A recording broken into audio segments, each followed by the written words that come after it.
Installing a new basement floor was an absolute must finish before the appraisal. The floor was missing tile in a lot of areas, and since this floor had housed many broken car engines over the years, there were big spots of oil and other miscellaneous things that just could not be cleaned up. And so David went in and patched all the areas with missing tile first to create a level area to install all of the flooring. He put in new lights in the stairwell because these were just missing when we bought the house. And he started to make the preparations for putting in the LVT floor. We ended up going with the exact same tile we used in the kitchen. We went back and forth about this because it's kind of crazy to do, to have the same tile everywhere, especially such a fun statement tile, but we ended up loving it down here when we brought down the sample, and we got a much better price buying so much, and the shipping was a lot cheaper, and so we just bit the bullet and decided to do it everywhere. We also liked the idea for the appraisal of brightening up the space and making it feel more like the rest of the house.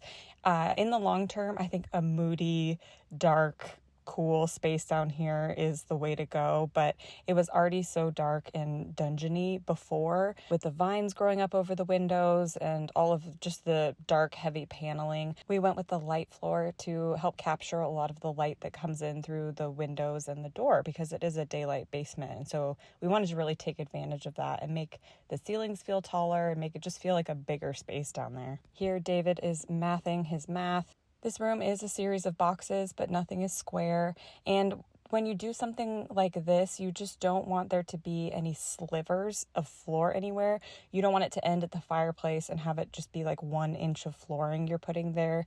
You want there to be as full of pieces everywhere as you can possibly get. So that just takes a ton of planning, a ton of laying things out and visualizing where they'll go, because then once you start, you can just go for it and you don't have to think along the way. You can just cut and place and everything goes in the right spot, hopefully. Fingers crossed. David rented one of these vinyl tile cutters, and that was absolutely the right call. It saved hours of work from when he did the kitchen and did everything by hand by just scoring and breaking the pieces. This cutter was such a game changer.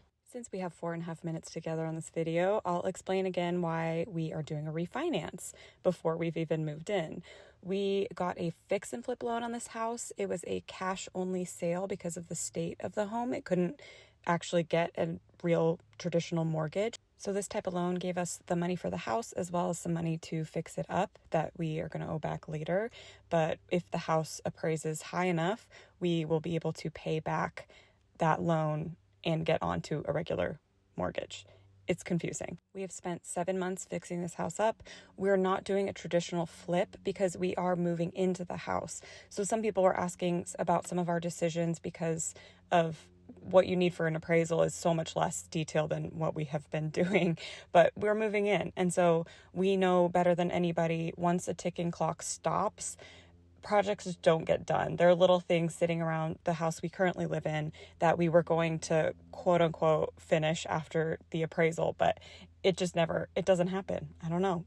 Maybe we're just like that. But once all the supplies are away, once all the tools are away, once everything is clean and furniture's moved in, it's harder and harder to bust out the paint and cover everything up and get going on projects again. So it has been a really tricky mix of how far do we go on things while we need this appraisal done as fast as possible and also want to move in at the same time. What is basically the bare minimum we can do to feel comfortable moving in and also feel like we're going to get the most bang for our buck in this appraisal. The appraisal happened last week. We are waiting on the results. And in the meantime, I'm showing off what we did in the past 2 weeks to get the house completely finished. This is the completed basement. This is what the appraiser saw. Since David redid all the plumbing, he actually plumbed some lines over to this area so that in the future we can put a little basement bar down here, which I think would be so cozy. We want this room to function like a den or family room, so we'll put a TV and couches down here and just make it really homey.